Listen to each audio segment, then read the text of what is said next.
wá gbọ́ ohun tí ìràwọ̀ rẹ ń fẹ́ kí o ṣe lọ́jọ́ tòní á fi dára tá fi sunwọ̀n fún ọ tí wàpírí tiẹ̀ ṣe lónìí. Mo kí Ọlọ́run ọba, mo ṣèbà Olódùmarè, ìbà akọ́dá ayé, ìbà aṣẹ̀dá ọ̀run, mo ṣèbà Ọ̀rúnmìlà atórí ẹni tí ò sunwọ̀n ṣe, mo júbà ọkùnrin, mo júbà obìnrin, mo kí gbogbo ojú tó ń wò mí níbikíbi tí ẹ ti ń gbọ́ mi káàkiri àgbáńlá ayé. Èyí ni ìwádìí ojoojúmọ́ fún gbogbo ìràwọ̀ pátá àti ṣíṣe àti máṣe fún gbogbo ìràwọ̀ pátá ti tòní, tí ń ṣe ọjọ́ Tuesday May 13 ọdún 2025 tá wà nú ẹ̀ yìí. Ẹ̀yin tẹ́ ń wò mí pátá, ẹ dákun ẹ dábọ̀ ẹ bá ń share fídíò yìí kó kárí ilé kó kárí oko, kó lè jẹ́ òwúlò àti àǹfààní fún ọ̀pọ̀lọpọ̀ ènìyàn. Kí ẹ sì má gbàgbé láti follow, kí ẹ sì subscribe, kí ẹ lè pẹ̀ láwọn tá máa jàǹfààní onírúurú fídíò tá à ń fi léde lójoojúmọ́ fún ìdàgbàsókè ìjọmọ ènìyàn. Ẹ̀yin tẹ́ sì fẹ́ ṣèwádìí onírúurú láǹfààní láti kàn sí wa ní WhatsApp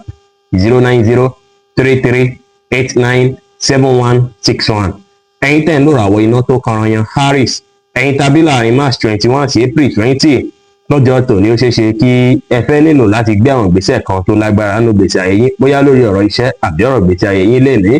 Ṣùgbọ́n ṣáájú kẹ́ tó gbé ìgbésẹ̀ kí ìgbésẹ̀, ẹ ní láti wòye sí i wò lọ́tùn lósì, kí ẹ ronú jinlẹ̀ nípa rẹ̀. Ẹ wo ọ̀nà tí nǹkan yẹn máa gbà rọ̀ yín lọ́rùn, ọ̀nà tí nǹkan yẹn máa gbà dára, àtàwọn kùdìẹ̀kudiẹ tó lè wà ńbẹ̀ ṣáájú kí ẹ tó gbé.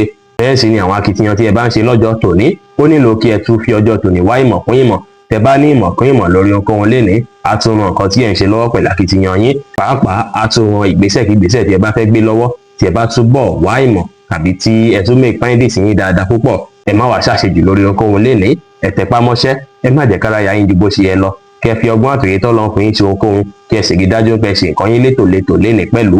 Pọ́pù jẹ́ kọ́lọ̀ tó dára jù fún yín láti wọ̀ láṣọ lónìí. Aago 3 ní ọ̀sán sí aago 4 ní ọ̀sán ni àkókò èyí tó dára jù fún yín láti fi ṣe ohun tó ṣe kókó tó ṣe pàtàkì jù nínú ìgbésí ayé yín ní ọjọ́ tòní. Ẹ̀yin tẹ́ ń lò ràwọ̀ erùpẹ̀ alámọ̀ Taurus, ẹ̀yin tàbí láàrin April 21 sí May 20, ṣíṣàwárí ohun tó ń fa issue àbí nǹkan tó ń fa áwọ̀ láàrin mọ̀lẹ́bí lọ́jọ́ tòní máa jẹ́ nǹkan tó máa wà lọ́kàn yín púpọ̀ láti mójútó. Akitiyan tí ẹ bá ṣe lọ́jọ́ tòní láti rí dájú pé gbogbo issue tó wà láàrin ẹ̀yin àti mọ̀lẹ́bí àbí láàrin àwọn mọ̀lẹ́bí lónìí láti rí dájú pé ó yanjú pátá, gbogbo ẹ̀ pátápátá ló máa work out well, tó sì jẹ́ pé yẹn máa jẹ́ kí ìfẹ́ àti ìwà gbalẹ̀ nínú mọ̀lẹ́bí. Bẹ́ẹ̀ sì ni wọ́n máa tún fẹ́ finú tán ara wọn dáadáa lénìí látara akitiyan tiyín. Wọ́n á bára wọn ṣe láláì bẹ̀rù láláì fòyà rárá pé bóyá àkọ́kọ́ tí ẹ lè ṣẹlẹ̀. Lọ́jọ́ tòní ẹ ní ìgbàgbọ́ ní kíkún nínú ara yín, ẹ free mind yín, ẹ jẹ́ kára yín yá gágá, ẹ fìfẹ́ àtọ̀yàyà hàn sí àwọn ènìyàn, kẹ́ ṣe dáadáa sáwọn èèyàn, kí ẹ sì gbàlàfíà láàyè ibikíbi tí ẹ bá wà pẹ̀lú. Teal green jẹ́ kọ́lọ̀ tó dára jù fún yín láti wọ̀ láṣọ lónìí. Aago 4 ní ìrọ̀lẹ́ sí aago 5 ní ìrọ̀lẹ́ ní àkókò èyí tó dára jù fún yín láti fi ṣe ohun tó ṣe kókó tó ṣe pàtàkì jù nínú ìgbésí ayé yín ní ọjọ́ tòní. Ẹ̀yin tẹ́ ń lò ràwọ̀ afẹ́fẹ́ aláwàdà Gemini, ẹ̀yin tàbí láàrin May 21 sí June 21, ìrọ̀rùn máa gbalẹ̀ fún yín, inú yín máa dùn, láyọ̀ yín máa kún ní gbogbo ọ̀nà lọ́jọ́ tòní. Kò ní sí kánjúkánjú lórí nǹkan kíkan tí ẹ bá ń ṣe lọ́jọ́ tòní. Á tún wọ̀nyí bí ìgbà pé kí ẹ jáde lọ, kí ẹ lọ gbafẹ́ pẹ̀lú àwọn ọ̀rẹ́, kí ẹ bá àwọn ọ̀rẹ́ àtàwọn alásùnmọ́ yín kí ẹ bá wọn ṣe lọ́jọ́ tòní. Lọ́jọ́ tòní ẹ ní fẹ́ kí nǹkan kan kó dààmú yín rárá tàbí kí nǹkan kan fún yín ní stress. Wíwá pẹ̀lú àwọn ọ̀rẹ́ yín máa jẹ́ ohun tó máa fún yín ní ìdùnnú àtayọ̀, tá sì tún jẹ́ kí ìbáṣepọ̀ ẹ̀yin àti wọ́n tún dánmọ́rán dáadáa púpọ̀ lọ́jọ́ tòní. Ẹ ṣe dáadáa sáwọn èèyàn, kí ẹ rẹra yín lẹ̀, ẹ bá àwọn èèyàn ṣe pẹ̀lú àwàdà àti ẹ̀rín, kí ẹ sì rí dájú pé ẹ ṣàwọn kan tá mú kí inú yín dùn, káyọ̀ yín kún pátá. Red jẹ́ kọ́lọ̀ tó dára jù fún yín láti wọ̀ láṣọ lónìí. Aago 6 ní ìrọ̀lẹ́ sí aago 8 ní àṣálẹ́ ní àkókò èyí tó dára jù fún yín láti fi ṣe ohun tó ṣe kókó tó ṣe pàtàkì jù nínú ìgbésí ayé yín ní ọjọ́ tòní. Ẹ̀yin tẹ́ ń lò ràwọ̀ omi agbára Cancer, ẹ̀yin tàbí láàrin June 22 sí July 22, lọ́jọ́ tòní èròǹgbà ọkàn yín máa gbalẹ̀ fọ́pọ̀lọpọ̀ nǹkan tó ṣe ipá máa jà rànyìn múdù yín lè rí bákan lọ́jọ́ tòní, ṣùgbọ́n kò sí bó ṣe lè dàbí ìgbà kó lágbára tó. Ẹ gbìyànjú láti rí dájú pé ẹ wà ní ìrọ̀rùn lọ́jọ́ tòní. Ẹ ṣe àwọn kan tí ẹ nífẹ̀ẹ́ sí láti máa ṣe, bóyá gbígbórin tẹ nífẹ̀ẹ́ sí ni àbí ṣíṣe àwọn kan míì àbí wà pẹ̀lú àwọn ọ̀rẹ́ yín lénìí. Kẹ́ múra dáadáa kí ẹ dùn rí, ẹ ṣe dáadáa sáwọn èèyàn, kí ẹ bá àwọn èèyàn ṣe lénìí, kí ẹ wá ìrọ̀rùn láwùjọ yín, kí ẹ sì má ṣe jẹ́ kí ìmọ̀lára yín lágbára jù yín lọ lénìí. Orange jẹ́ kọ́lọ̀ tó dára jù fún yín láti wọ̀ láṣọ lónìí. Aago 2 ní ọ̀sán sí aago 3:30 ní ọ̀sán ní àkókò èyí tó dára jù fún yín láti fi ṣe ohun tó ṣe kókó tó ṣe pàtàkì jù nínú ìgbésí ayé yín ní ọjọ́ tòní. Ẹ̀yin tẹ́ ń lò ràwọ̀ iná tó gbóná riri Leo, ẹ̀yin tàbí láàrin July 23 sí August 22, ìfọkànbalẹ̀ àti ìrọ̀rùn máa gbalẹ̀ fún yín lọ́jọ́ tòní. Látàrí pé wùrọ̀ kíkan tí ẹ bá ń ṣe lọ́jọ́ tòní, ẹ máa ṣe níṣe tó máa tayọ dáadáa lọ́jọ́ tòní. Èyí ní ti yín àti ìṣe sí yín á jọni lójú púpọ̀. kódà àwọn kankan tí ẹ lérò bíi patí àbí péjọpọ̀ kan lọ́jọ́ tòní á tún jẹ́ kí àwọn èèyàn tún dá yín mọ̀ dáadáa yàtọ̀ tó sì máa jẹ́ kí ẹ tún pàdé àwọn èèyàn dáadáa lọ́jọ́ tòní. ẹ rí dájú pé ẹ ṣàwọn kan tí á mú kí inú yín dùn káyọ̀ yín kún dáadáa lénìí. ẹ bá àwọn èèyàn sọ̀rọ̀ pẹ̀lú ìfẹ́, ìyẹn máa ràn yín lọ́wọ́ láti jẹ́ kí gbogbo nǹkan tó dàbí nǹkan tí ó tọ́ tó ń ṣẹlẹ̀ nínú ìgbésí ayé yín kó tiẹ̀ bọ́ sẹ́gbẹ́ kan. ẹ rẹra yín lẹ̀ kẹ́ ṣe nǹkan yín létòlétò. ẹ ṣe dáadáa sáwọn èèyàn ṣùgbọ́n ẹ má finú tán yàn jù lénìí, ẹ má gbára lé yàn jù rárá. Rẹ́ẹ̀dì jẹ́ kọ́lọ́ tó dára jù fún yín láti wọ̀ láṣọ lónìí.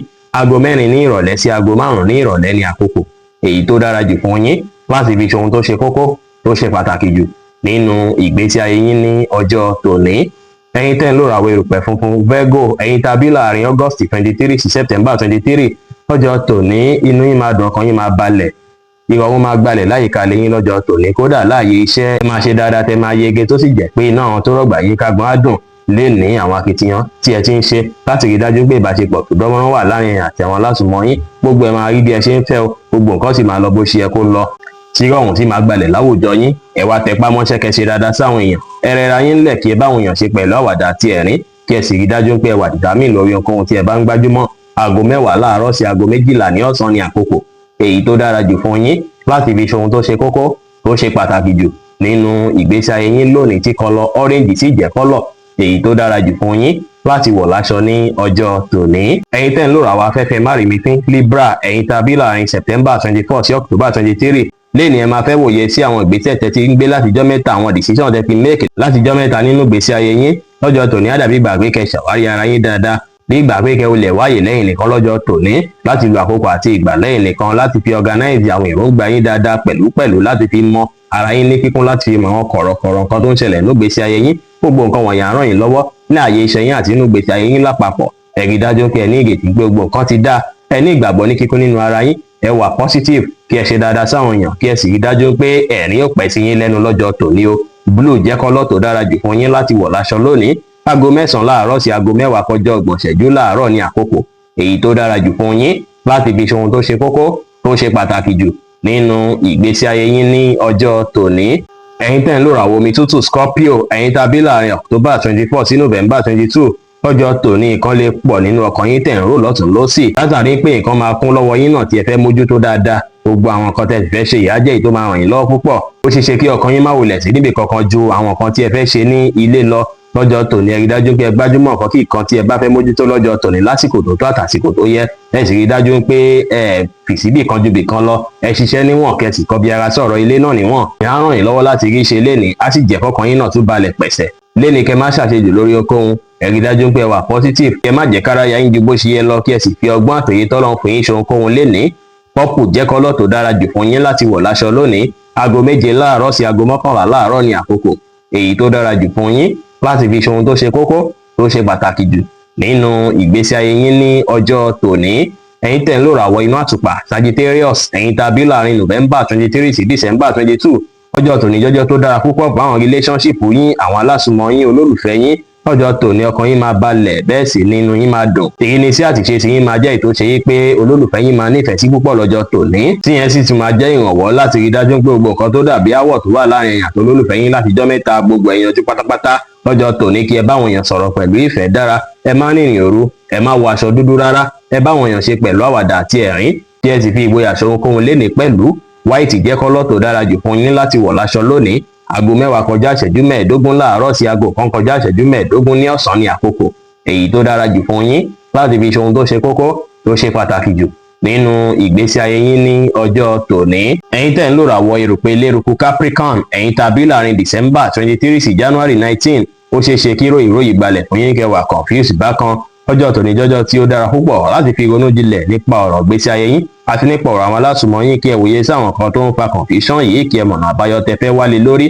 Tó bá ṣeé ṣe fún yín láti ṣàlàyé àwọn nǹkan tí ẹ̀ ń gbà lérò fún ènìyàn kan tó súnmọ́ yín tẹ́ finú tán, bóyá ó ṣeé ṣe kí wọ́n ṣàlàyé àwọn kankan fún yín tó tún lè ràn yín lọ́wọ́ láti mórí bọ́nà àwọn kan wọ̀nyí tó ń ṣẹlẹ̀ yìí. Kí ẹ má tún wá gbàgbé láti fàyè lẹ̀ láti mójútó ṣẹ́kẹ́ lè rere gbámú. Ẹ free mind yín, kí ẹ wà positive, ẹ pa àwọn àṣírí kọ̀ọ̀kan yín mọ́, kí ẹ sì ṣàwọn kan tá mú kí inú yín dùn káyọ̀ yín kún lọ́jọ́ tòní pẹ̀lú. Aago 5 ní ìrọ̀lẹ́ sí aago 7 kọjá 30 ìṣẹ́jú ní àṣálẹ́ ní àkókò èyí tó dára jù fún yín láti fi ṣe ohun tó ṣe kókó tó ṣe pàtàkì jù nínú ìgbésí ayé yín lónìí, tí kọ́lọ̀ red sì jẹ́ kọ́lọ̀ èyí tó dára jù fún yín láti wọ̀ láṣọ ní ọjọ́ tòní.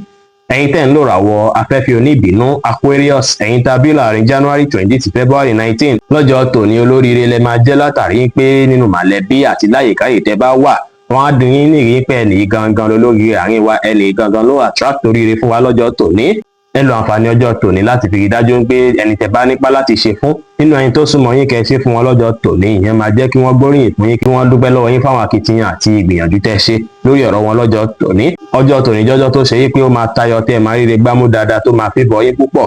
ẹ ṣòtítọ́ ẹ ṣòdodo láwùjọ àwọn ènìyàn, ẹ má kánjú ju bó ṣe yẹ lọ lórí ohunkóhun, ẹ má ṣèlérí ohun tẹ́lẹ̀ múṣẹ fẹ́nikẹ́ni, ẹ ṣe dáadáa sáwọn èèyàn kẹ́ sì ṣe nǹkan yín létòlétò lénìí pẹ̀lú aago 4 ní ìrọ̀lẹ́ sí aago 6 ní ìrọ̀lẹ́ ní àkókò èyí tó dára jù fún yín láti fi ṣe ohun tó ṣe kókó tó ṣe pàtàkì jù nínú ìgbésí ayé yín lónìí, tí kọlọ yẹ́lò tí jẹ́ kọ́lọ̀ èyí tó dára jù fún yín láti wọ̀ láṣọ ní ọjọ́ tòní. ẹ̀yin tẹ́ ń lò ràwọ̀ omi tí kì í ro Pisces, ẹ̀yin tá bí láàrin February 20 sí March 20 tó bá ṣe pé ti ní kéèsì kan tàbí iṣu kan láàrin èèyàn àtìyàn látijọ́ mẹ́ta tó ṣe pé ó ti ń fa ròyó ìfún yín tí òfin yín láì balẹ̀ ọkàn, ó ṣeé ṣe kí gbogbo ẹ̀ kó yanjú lọ́jọ́ tòní kó sì fẹ́ bọ yín lọ́jọ́ tòní. àwọn iṣu yẹn ò ní wulẹ̀ fa distraction ọkàn fún yín mọ́ lásìkò yìí, kẹwàá rí dájú pé ẹ kọbi ara sáwọn nǹkan tẹ́ ń ṣe lójoojúmọ́ fún ìdàgbàsókè ara yín. tẹ́ bá sì lè láǹfààní lọ́jọ́ tòní láti lo àkókò àti ìgbà pẹ̀lú àwọn tó súnmọ́ yín bíi mọ̀lẹ́bí, á jẹ́ kí wọ́n tún gba tiyín dáadáa lọ́jọ́ tòní tí wọ́n sì tún gbóríyìn fún yín. ẹ rí dájú pé ẹ̀dá sọ̀rọ̀ tí wọ́n pè é sí àbẹ́yẹ tí ó kàn yín lénìí, ẹ tọrọ àsọjù láwùjọ, ẹ wá ṣe dáadáa sáwọn èèyàn kí ẹ sì rẹra yín lẹ̀ lénìí pẹ̀lú.